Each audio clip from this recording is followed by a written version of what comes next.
Bismillahirrahmanirrahim. Assalamualaikum warahmatullahi wabarakatuh. Alhamdulillah, pada hari ini kita akan melanjutkan pembacaan buku Kuliah Ulumul Quran karya Profesor Dr. Yunahar Ilyas LCMA, yang pada saat ini kita sudah sampai kepada bab 11 mengenai nasikh mansuh. A. Pengertian nasikh mansuh. Secara etimologis, nasikh mansuh berasal dari kata nasakho yansuhu naskhun. Nasikh adalah isim fa'il dari kata nasakho dan mansuh adalah isim maf'ulnya. Dalam bentuk masdar, naskhun berarti al-izalah dengan pengertian menghilangkan sesuatu dengan sesuatu yang mengikutinya. Seperti matahari menghilangkan bayang-bayang. Nasakh dalam pengertian al-izalah terdapat dalam surat Al-Hajj ayat 52 yang berbunyi A'udzubillahi minasyaitonirrajim wa ma arsalna min qablika mir rasulin wala nabiyyin illa idza tamanna alqasyaitanu fi umniyatihi fayansakhullahu ma yulqisyaitanu tsumma yuhkimullahu ayatihi wallahu alimun hakim. Dan kami tidak mengutus sebelummu seorang rasul pun dan tidak pula seorang nabi, melainkan apabila ia mempunyai sesuatu keinginan, syaitan pun memasukkan godaan-godaan terhadap keinginan itu. Allah menghilangkan apa yang dimasukkan oleh syaitan itu, dan Allah menguatkan ayat-ayatnya, dan Allah maha mengetahui lagi maha bijaksana. Kata nasakh juga dipakai untuk pengertian memindahkan sesuatu dari suatu tempat yang lain. Wada'u syai'i min maudi'in ila maudi'in. Atau memindahkan sesuatu tanpa menghilangkan yang dipindahkan itu dari tempat aslinya.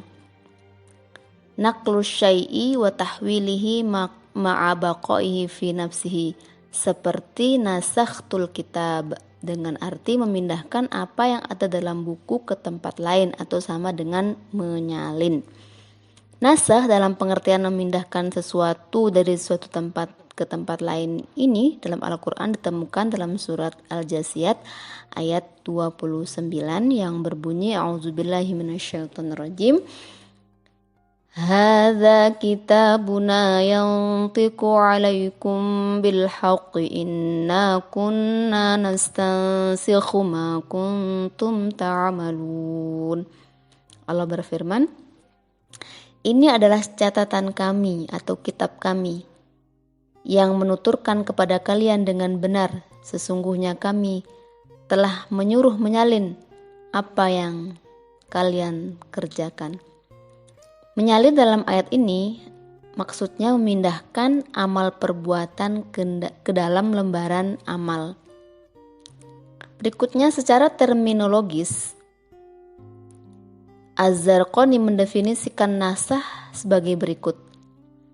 Raf'ul hukmi syar'i bidalil lin syar'i, mengangkat hukum syar'i dengan dalil syar'i yang lain. Yang dimaksud dengan hukum syar'i adalah khitab Allah yang berkaitan dengan perbuatan para mukallafin, dan dalil syar'i adalah wahyu Allah Subhanahu wa taala secara mutlak yang dibacakan atau tidak dibacakan, mencakup Al-Qur'an dan As-Sunnah.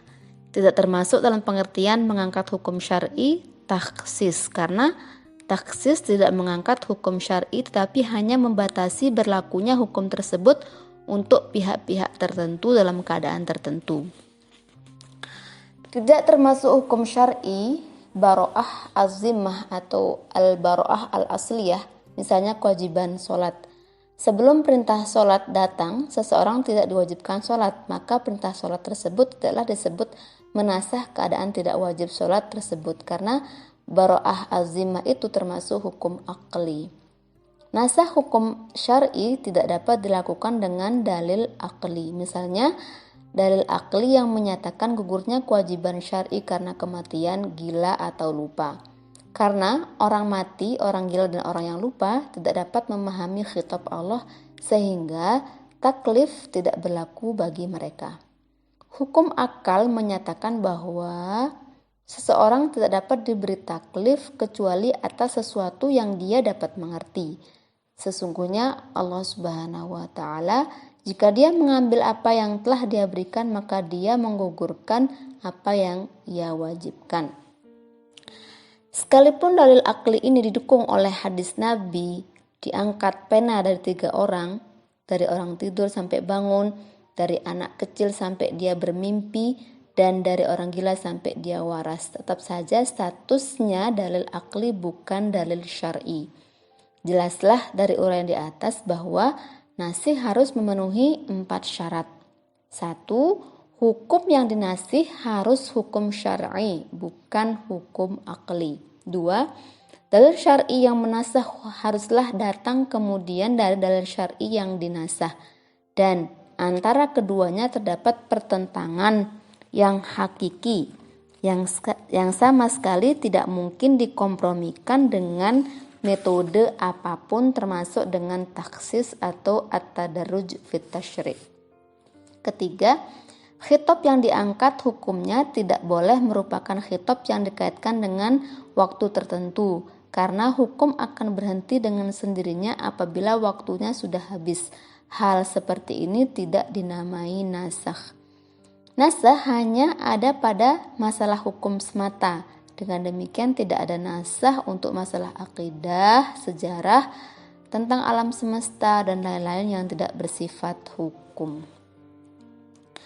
Berikutnya adalah B. Kontroversi tentang nasikh mansuh. Menurut jumhur ulama, nasakh adalah suatu hal yang dapat diterima oleh akal dan benar-benar terjadi pada hukum syara'. Argumen jumhur ulama adalah sebagai berikut. 1. Perbuatan-perbuatan Allah Subhanahu wa Ta'ala tidak terikat dengan tujuannya. Menjadi hak Allah untuk memerintahkan sesuatu pada suatu waktu dan menghapusnya dengan larangan pada waktu yang lain. Dia yang maha mengetahui kemaslahatan hamba-hambanya. Kedua, nas-nas Al-Quran dan As-Sunnah menunjukkan boleh dan terjadinya nasakh. Antara lain, terdapat dalam surat An-Nahl ayat 101 yang berbunyi, A'udzubillahi minasyaitonirrajim, wa idza baddalna ayatan makana ayah. Dan apabila kami mengganti suatu ayat di tempat ayat yang lain. Terdapat juga dalam surat Al-Baqarah ayat 106, A'udzubillahi minasyaitonirrajim, ma nansakh min ayatin aw nunsiha na'ti bi khairin minha aw mithliha. Ayat mana saja yang kami nasakhkan atau kami jadikan lupa kepadanya, kami datangkan yang lebih baik daripadanya atau yang sebanding dengannya. Terdapat juga hadis Nabi riwayat Bukhari yang artinya bahwa diriwayatkan dari Ibnu Abbas, Umar berkata, yang paling qori di antara kami adalah Ubay dan yang paling qodi adalah Ali. Walaupun demikian kami meninggalkan sebagian perkataan Ubay karena dia berkata, aku tidak akan tinggalkan sedikit pun apa yang aku dengar dari Rasulullah. Padahal Allah Azza wa Jalla berfirman, ayat mana saja yang kami nasahkan atau kami jadikan manusia lupa kepadanya. Pendapat yang berbeda dengan jumhur dikemukakan oleh Abu Muslim Al-Asfahani. Menurut dia, nasakh dapat diterima oleh akal tapi tidak boleh terjadi menurut syara'. Nasakh dalam Al-Quran tidak boleh terjadi karena hukum Allah Subhanahu wa Ta'ala tidak ada yang batil untuk selamanya. Sebagaimana firman Allah dalam surat Fussilat ayat 42 yang berbunyi, A'udzubillahi minasyaitonirrajim, la ya'tihil batil min baini yadayhi wala min khalfihi tanzilum min hakimin hamid. Yang tidak datang kepadanya Al-Quran kebatilan baik dari depan maupun dari belakangnya, yang diturunkan dari Rabb yang maha bijaksana lagi maha terpuji. Bagi Al-Asfahani, ayat nasakh dibawa kepada taksis. Sementara itu kaum Syiah Rafidah berlebihan dalam menggunakan nasakh dan membolehkan al-bada bagi Allah Subhanahu wa Ta'ala. Mereka berargumen dengan ucapan-ucapan yang dinisbahkan kepada Ali secara dusta dan palsu, dan juga mereka berargumen dengan menggunakan firman Allah yang terdapat dalam surat Ar-Ra'd ayat 39 yang berbunyi A'udzubillahi minasyaitonirrajim yamhullahu ma yasha'u wa yuthbitu wa 'indahu ummul kitab. Allah menghapuskan apa yang Dia kehendaki dan menetapkan apa yang Dia kehendaki. Para ulama yang menerima nasakh berbeda-beda juga dalam kadar penerimaan. Ada yang terlalu mudah menetapkan nasakh bagi ayat-ayat yang kelihatannya bertentangan atau ta'arud tanpa berusaha memastikan bahwa ta'arud itu memang bersifat hakiki sehingga tidak bisa dikompromikan sama sekali. Dengan demikian, jumlah ayat-ayat yang dinasakh sangat banyak sekali. Imam As-Suyuti dalam kitab Al-Itqan mengutip pendapat bahwa surat-surat yang dalamnya ada nasikh dan mansuh ada 25 surat. Surat-surat yang ada nasikh saja ada 6 surat. Yang ada mansuh saja ada 40 surat. Berarti hanya 43 surat yang tidak ada nasikh atau mansuhnya. Alangkah banyaknya nasakh dalam Al-Quran. As-Suyuti memberikan contoh-contoh nasakh dalam beberapa surat antara lain seperti surat Al-Baqarah ayat 184 mansukhoh dengan Al-Baqarah surat Al-Baqarah ayat 185. A'udzubillahi minasyaitonirrajim wa 'alal ladzina yutiqunahu fidyatun ta'amu miskin, dan wajib bagi orang-orang yang berat menjalankannya jika mereka tidak berpuasa untuk membayar fidyah, yaitu memberi makan seorang miskin. Kemudian ayat 185, faman syahida minkumus syahra falyasumhu, karena itu barang siapa di antara kalian hadir di negeri tempat tinggalnya di bulan itu, maka hendaklah ia berpuasa pada bulan itu. Kemudian surat Al-Baqarah 217 mansukhoh dengan surat At-Taubah 36 yang berbunyi surat Al-Baqarah 217, A'udzubillahi minasyaitonirrajim, yas'alunaka 'anasy syahril harami qitalin fihi qul qitalun fihi kabir. Mereka bertanya kepadamu tentang berperang pada bulan haram. Katakanlah, berperang dalam bulan haram itu adalah dosa besar. Kemudian surat At-Taubah ayat 36, A'udzubillahi minasyaitonirrajim wa qatilul musyrikina kaffah, dan perangilah kaum musyrikin itu semuanya. Kemudian surat Al-Baqarah 284 mansukhoh dengan Al-Baqarah 286. A'udzubillahi minasyaitonirrajim wa in tubdu ma fi anfusikum aw tukhfuhu yuhasibukum billah, dan jika kalian melahirkan apa-apa yang ada dalam hati kalian atau kalian menyembunyikannya, niscaya Allah akan membuat perhitungan dengan perbuatan itu. Kemudian surat Al-Baqarah 286 yang berbunyi la yukallifullahu nafsan illa wus'aha. Allah tidak membebani seseorang melainkan sesuai dengan kesanggupannya. Kemudian surat Ali Imran ayat 102 mansukhoh dengan surat At-Taghabun ayat 6. A'udzu billahi minasyaitonir rajim.